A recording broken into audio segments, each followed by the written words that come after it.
നമസ്കാരം. ഒരു ദേശത്തിൻ്റെ വളർച്ചയിൽ ത്യാഗോജ്വലമായ സേവനങ്ങൾ ചെയ്യുകയും എന്നാൽ അവരുടെ പങ്ക് എവിടെയും രേഖപ്പെടുത്താതെ പോവുകയും ചെയ്യാറുണ്ട്. ദേശത്തിൻ്റെ രാഷ്ട്രീയവും സാമൂഹ്യവുമായ പിന്നോക്കാവസ്ഥ പരിഹരിക്കാൻ വളരെയധികം കഷ്ടപ്പാടുകൾ അനുഭവിച്ച് സാമൂഹ്യ രാഷ്ട്രീയ പ്രവർത്തനത്തിലേർപ്പെട്ട അത്തരം ആളുകളെ അനുസ്മരിക്കുക ഒരു സാംസ്കാരിക പ്രവർത്തനമായി ഞാൻ കരുതുന്നു. അതിൻ്റെ ഭാഗമായി ഞാനിവിടെ അനുസ്മരിക്കുന്നത് മലയിൽ ഗോപാലൻ എന്ന വിപ്ലവം ഗോപാലനെയാണ്. 1960-70കളിൽ വികസനത്തിൻ്റെ നാഗരികതയുടെ നേർത്ത നിഴലുകൾ പോലും സ്പർശിക്കാത്ത ഒരു ഉൾനാടൻ ഗ്രാമമായിരുന്നു എളേറ്റിൽ. അക്കാലത്ത് ഇടതുപക്ഷ വിപ്ലവബോധം ഈ പ്രദേശത്തെ ചെറുപ്പക്കാരിൽ, വിശിഷ്യ പിന്നോക്കം നിൽക്കുന്ന ജനങ്ങൾക്കിടയിൽ വളർത്തിക്കൊണ്ടുവരുന്നതിന് അഹോരാത്രം പരിശ്രമിച്ച ഒരു പ്രവർത്തകനായിരുന്നു, ഒരു വിപ്ലവകാരിയായിരുന്നു ഗോപാലൻ. ഞാനൊക്കെ LP UP സ്കൂളുകളിൽ പഠിക്കുന്ന കാലത്ത് രക്തസാക്ഷി ദിനങ്ങളിൽ പ്രഭാതപേരി മുഴക്കുന്ന സമയത്ത് പൊന്നുംതോറ കുന്നിൻ്റെ മുകളിൽ നിന്ന് ഗോപാലൻ വിളിക്കുന്ന മുദ്രാവാക്യം എൻ്റെ വീടിൻ്റെ മുറ്റത്ത് അലയടിക്കുമായിരുന്നു. അരിയവിടെ, തുണിയവിടെ, പണിയവിടെ ഭരണമേ എന്നൊക്കെയുള്ള ആ പട്ടിണി കാലത്ത് അരിയും തുണിയും പണിയൊന്നുമില്ലാതെ ജനങ്ങൾ ബുദ്ധിമുട്ടിയിരുന്ന കാലത്ത് പുലർച്ചെ 5 മണിക്ക് എഴുന്നേറ്റ് 6 മണി ഇടയിലുള്ള സമയത്താണ് ഗോപാലൻ ഈ മുദ്രാവാക്യങ്ങൾ വിളിച്ച് വിജയപേരി മുഴക്കി കൊടി നാട്ടി ഓരോ രക്തസാക്ഷിത്വ ദിനവും, അതിപ്പോൾ സഖാവ് AKGയുടേതായിരുന്നാലും അതുപോലെ തന്നെ കൃഷ്ണപിള്ളയുടേതായിരുന്നാലും ഒക്കെ ഗോപാൽ വിളിക്കുന്ന മുദ്രാവാക്യത്തോടെയായിരുന്നു ഓരോ രക്തസാക്ഷി ദിനവും ആചരിച്ചിരുന്നത്. അപ്പോൾ ഗോപാലിനെ ഒഴിച്ചു നിർത്തിക്കൊണ്ട് എളേറ്റിൽ പ്രദേശത്തിൻ്റെ വിപ്ലവ പ്രസ്ഥാനങ്ങളുടെ ഉത്ഭവവും വളർച്ചയും വിശദീകരിക്കുക സാധ്യമല്ല. ഗോപാലൻ നല്ല ഒരു വായനക്കാരനായിരുന്നു. 1970കളിലാണ് Elettil public reading room and library സ്ഥാപിതമാകുന്നത്. ഞാനൊക്കെ കുട്ടിയായിരുന്ന സമയത്ത് വായനശാലയിലേക്ക് കയറി ചെല്ലുമ്പോൾ അവിടെ ഇരുന്ന് വായിക്കുന്ന ഗോപാലനെ, സദാസമയം അവിടെ ഇരുന്ന് വായിക്കുന്ന ഗോപാലനെ കാണാം. ഹരിജനായ ഗോപാലൻ അന്ന് 6ഓ 7ഓ ക്ലാസ് വരെ മാത്രമേ വിദ്യാഭ്യാസം നേടിയിട്ടുണ്ടായിരുന്നുള്ളൂ. ഹരിജനങ്ങൾക്ക് പീഡികക്കോലായിലോ വായനശാലകളിലോ കയറി ചെന്ന് മറ്റുള്ളവർക്കിടയിൽ ഇരുന്ന് വായിക്കുന്നത് പോലും നിഷിദ്ധമായൊരു കാലഘട്ടമാണ്. തമ്പ്രാക്കന്മാർ വരുമ്പം, ചുരുങ്ങിയത് മാപ്പിളമാർ വരുമ്പം പോലും വഴിമാറി നിന്ന് കൊടുക്കേണ്ടവരാണ് ഹരിജനങ്ങൾ. ആ കാലത്ത് അത്തരത്തിലുള്ള മാമൂലുകളോ ആചാരങ്ങളോ ഒന്നും പാലിക്കാതെ എല്ലാതരം പ്രതികൂല സാഹചര്യത്തെയും മനോധൈര്യം കൊണ്ടും ആത്മവിശ്വാസം കൊണ്ടും നേരിട്ട് വിപ്ലവബോധം പ്രചരിപ്പിക്കുന്നതിനും പരത്തുന്നതിനും ആവശ്യമായ അറിവുകൾ വായനശാലകളിൽ നിന്ന്, പുസ്തകങ്ങളിൽ നിന്ന്, പത്രങ്ങളിൽ നിന്ന് വായിച്ച് അവ ഉൾക്കൊണ്ട് അത് പ്രബോധനം ചെയ്യുന്നതിലും അത് പ്രചരിപ്പിക്കുന്നതിലും മികച്ച പങ്കുവഹിച്ച ആളായിരുന്നു ഗോപാലൻ. അദ്ദേഹം വിളിക്കുന്ന മുദ്രാവാക്യങ്ങളുടെ മൂർച്ചയും അതോടൊപ്പം തന്നെ ഒരു ജാഥ നയിക്കുമ്പോൾ അതിലുള്ളവരെ ഏറ്റവും ഊർജ്ജസ്വലരായി നിലനിർത്തുന്നതിന് തൻ്റെ ചങ്ക് പൊട്ടുമാർ ഉച്ചത്തിൽ മുദ്രാവാക്യം വിളിക്കാനുള്ള അദ്ദേഹത്തിൻ്റെ ആ ഒരു കഴിവുമായിരുന്നു വിപ്ലവം എന്ന പേര് അദ്ദേഹത്തിന് ചാർത്തിക്കൊടുക്കുന്നതിന് ഇടയാക്കിയത്. 1975ലാണ് അടിയന്തരാവസ്ഥ പ്രഖ്യാപിക്കുന്നത്. ഈ അടിയന്തരാവസ്ഥ കാലത്ത് നാവടക്കൂ പണിയെടുക്കൂ എന്നതായിരുന്നു ഗവൺമെൻറ്റിൻ്റെ ശാസന. ഈ സമയത്ത് എല്ലാവരും, ആരും ഗവൺമെൻറ്റിനെതിരെ പ്രതികരിക്കാൻ പാടില്ല, പ്രതിഷേധിക്കാൻ പാടില്ല. അഥവാ ഗവൺമെൻറ്റിനെതിരെയോ എന്തെങ്കിലും സമരാഹ്വാനങ്ങളൊക്കെ നടത്തിയാൽ യാതൊരു മുന്നറിയിപ്പുമില്ലാതെ അറസ്റ്റ് ചെയ്ത് ജയിലിലടയ്ക്കും, വിചാരണ കൂടാതെ ജയിലിലടയ്ക്കാവുമായിരുന്നു. അതായിരുന്നു അടിയന്തരാവസ്ഥ.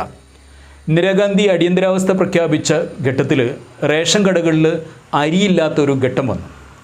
ഒരു ദിവസം റേഷൻ കടയിൽ അരി വാങ്ങാൻ പോയ ഗോപാലന് അരി ലഭിക്കാഞ്ഞപ്പോൾ അവിടെ വെച്ച് ഗവൺമെൻറ്റിനെതിരെ മുദ്രാവാക്യം വിളിക്കുകയും അന്ന് രഹസ്യ പോലീസുകാർ പല ദിക്കുകളിലും ഒളിഞ്ഞു നിന്ന് സർക്കാരിനെതിരെ ആരെങ്കിലും ശബ്ദിക്കുന്നുണ്ടോ എന്ന് നോക്കി അറസ്റ്റ് ചെയ്ത് കൊണ്ടുപോകുന്ന കാലമാണ്. അപ്പോൾ അരി കിട്ടാത്തതിന് അരിയെവിടെ, പണിയെവിടെ, തുണിയെവിടെ, ഭരണമേ എന്ന മുദ്രാവാക്യം വിളിച്ചുകൊണ്ട് റേഷൻ പീടികയുടെ മുമ്പിൽ പ്രതിഷേധ പ്രകടനം നടത്തി ഗോപാലൻ ഒറ്റയ്ക്ക്. ഞാനന്ന് റേഷൻ കടയിൽ പോയിരുന്നു. ആ സംഭവമാണ് എന്നെ സംബന്ധിച്ചിടത്തോളം ഗോപാലൻ ഒരു ചരിത്ര പുരുഷനായി എൻ്റെ മനസ്സിൽ സ്ഥാനം പിടിക്കുന്നതിന് കാരണമായിട്ടുള്ളത്. കാരണം 2 വർഷം വിചാരണ കൂടാതെ ജയിലിൽ വെക്കാകുന്നതായിരുന്നു ഗവൺമെൻറ്റിനെതിരെ പ്രതിഷേധിക്കുക, നാവ് ഉയർത്തുക എന്ന് പറഞ്ഞാൽ മുദ്രാവാക്യം വിളിക്കുക എന്നതൊക്കെ. അതിനെ വകവെക്കാതെ റേഷൻ പീടികയിൽ അരിയില്ലാത്തതിനെതിരെ ശബ്ദമുയർത്തിയ ഗോപാലൻ യഥാർത്ഥത്തിൽ ഭാരത സർക്കാരിനെയാണ്, ഇന്ത്യൻ ഗവൺമെൻറ്റിനെയാണ് വെല്ലുവിളിച്ചത്. ആ വെല്ലുവിളിക്കാനുള്ള അദ്ദേഹത്തിൻ്റെ ആർജവം, ആ ധൈര്യം ഒരു പക്ഷേ അന്ന് ഈ പ്രദേശത്തോ ഈ കൊടുവള്ളി മണ്ഡലത്തിൻ്റെ ഏതെങ്കിലും ഒരു പ്രദേശത്തോ ആർക്കും ഉണ്ടായിരുന്നില്ല എന്നത് എടുത്തു പറയേണ്ട ഒരു കാര്യമാണ്.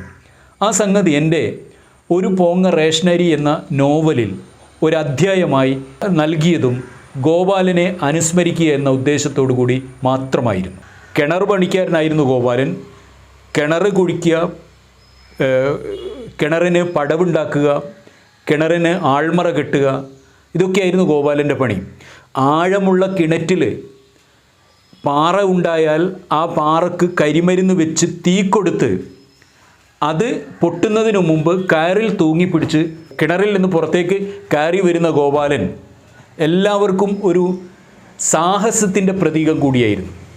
അപ്പം ഈ ഗോപാലൻ അന്ന് ഈ താഴ്ന്ന ജാതിക്കാരായ ഹരിജന വിഭാഗത്തിൽപ്പെട്ട ആളുകളെയൊക്കെ വിപ്ലവബോധമുള്ളവരാക്കുന്നതിനും ഇടതുപക്ഷ പ്രസ്ഥാനത്തിലേക്ക് നയിക്കുന്നതിനും ഗോപാലൻ്റെ ഇത്തരം പ്രവൃത്തികൾ ഒരുപാട് സഹായിച്ചിട്ടുണ്ട്. തൊഴിലിനോടൊപ്പം തന്നെ പാർട്ടി പ്രവർത്തനവും കൊണ്ടുപോയി എന്നതാണ് ഗോപാലൻ്റെ നേട്ടം. ഒരു പഞ്ചായത്തിലേക്കോ അല്ലെങ്കിൽ ഏതെങ്കിലും ഒരു സ്ഥാനത്തിലേക്കോ ഗോപാലൻ ഒരിക്കലും മത്സരിക്കുകയോ അത് ആഗ്രഹിക്കുകയോ ചെയ്തിരുന്നില്ല. പകരം പാർട്ടിയുടെ എന്ത് പരിപാടി ഉണ്ടാകുകയാണെങ്കിലും ആ പരിപാടിയിലൊക്കെ ജാഥകളിൽ മുദ്രാവാക്യം വിളിച്ചു കൊടുക്കുന്നതായിരുന്നു ഗോപാലിന് ഏറ്റവും ഇഷ്ടപ്പെട്ട കാര്യം.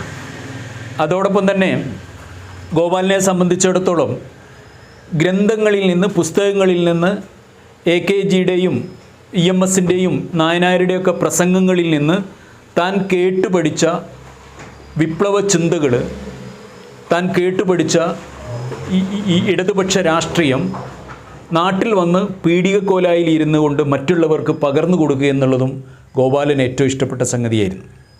അപ്പോൾ അതുകൊണ്ടാവാം രോഗബാധിതനായി മെഡിക്കൽ കോളേജ് ആശുപത്രിയിൽ കിടക്കുന്ന സമയത്ത് അവസാനമായി തൻ്റെ വാർഡിലെ തന്നെ പരിശോധിക്കാൻ വന്ന ഡോക്ടറോട് ഗോപാലൻ പറഞ്ഞത്, എനിക്ക് മരിക്കുന്നതിന് തൊട്ടു മുമ്പ് ഉറക്കെ മുദ്രാവാക്യം വിളിക്കാൻ അനുവാദം തരണമെന്നാണ്.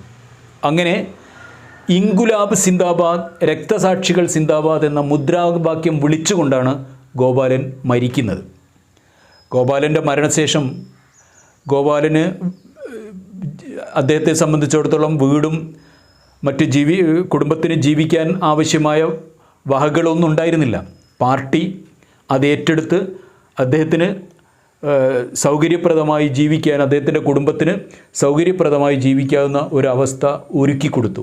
ഇന്നും ഈ എളേറ്റിൽ പ്രദേശത്ത് മറ്റ് ഭൂരിപക്ഷ, അതായത് വലതുപക്ഷ സംഘടനകൾക്ക് ആഭിമുഖ്യവും പ്രാമുഖ്യവും ഉണ്ടായിരുന്ന പ്രദേശത്ത് ഇടതുപക്ഷ ചിന്തകൾ വേരോടുവാനും ഇന്ന് ഒരു ഘട്ടത്തിൽ പഞ്ചായത്തിന് ഭരണം ലഭിക്കുന്ന തലത്തിലേക്ക് അത് വളർന്നു മാറുവാനും കഴിഞ്ഞത് വിപ്ലവം ഗോപാലിനെക്കുറിച്ചുള്ള ത്യാഗോജ്വലമായ പാർട്ടി പ്രവർത്തനങ്ങൾ ഏറ്റെടുത്ത് നടപ്പിൽ വരുത്തിയ സഖാക്കളുടെ